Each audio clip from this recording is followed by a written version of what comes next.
Assalamualaikum tuan-tuan.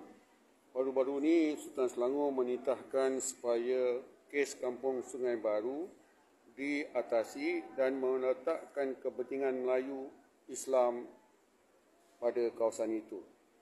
Kepentingan Melayu dan Islam perlu dijaga. Jadi setakat ini PMX tak ikut arahan tuanku. Ya, setakat ini pemaju daripada Singapura yang mengawal keadaan. Ini melanggar titah tuanku. Jadi saya harap oleh kerana kes ini menzalimi orang tempatan, mereka hanya dapat 65 juta daripada harga tanah 900 juta. Tak termasuk lagi rumah mereka yang dirobohkan yang perlu diganti. Jadi tuan-tuan, kalau dapat 10% saja tanah untuk orang Melayu, ini tidak menjaga kepentingan Melayu Islam. Jadi tuan-tuan, kita kena sedar, kita bukan menentang benda ni suka-suka. Kita menentang ini kerana itu tanah Melayu yang dianugerah oleh Sultan Selangor dahulu sebagai anugerah untuk orang Melayu. Dan orang Cina boleh ambil lah kawasan tu, kalau ikut undang-undang tak boleh. Kalau dia ambil pun kenalah bagi pampasan yang setimpal. Banyak orang Melayu mengatakan ini salah orang politik. PN salah lah, PAS salah lah, PS salah lah. Kita tak kisah siapa salah. Kita jangan berbalah. Yang penting kau selamatkan tanah ini.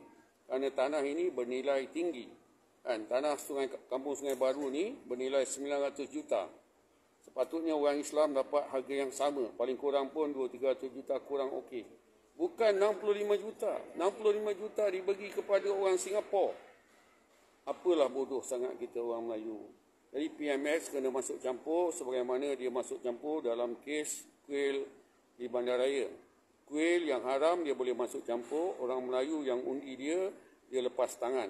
Kerana apa? Anwar ni dia telah dikawal oleh DAP. Dia takut dengan Komeng. Lebih baik aja Anwar declare dengan Komeng lah Perdana Menteri. Senang Anwar. Jadi kita tak marah engkau. Kalau engkau tak bela orang Melayu Islam sebagaimana Sultan kehendaki, kamu telah mengkhianati bangsa ini, agama ini. Wahai Anwar, sedarlah. Kita bukan menentang kamu. Aku antara orang yang menyokong kamu dan memenangkan kamu. Apabila kamu berpaling taraf, aku terpaksa berpaling taraf. Jadi Anwar Ibrahim, kamu tengok dan turun dan batalkan pemaju ini kerana pemaju ini mendapat tanah dengan penipuan. Dan tanah ini dapat diluluskan dalam masa 4 hari. Walaupun di zaman PN ke, kalau Syahidan tak salah, kau tangkap Syahidan. Kalau Anwar Musa salah,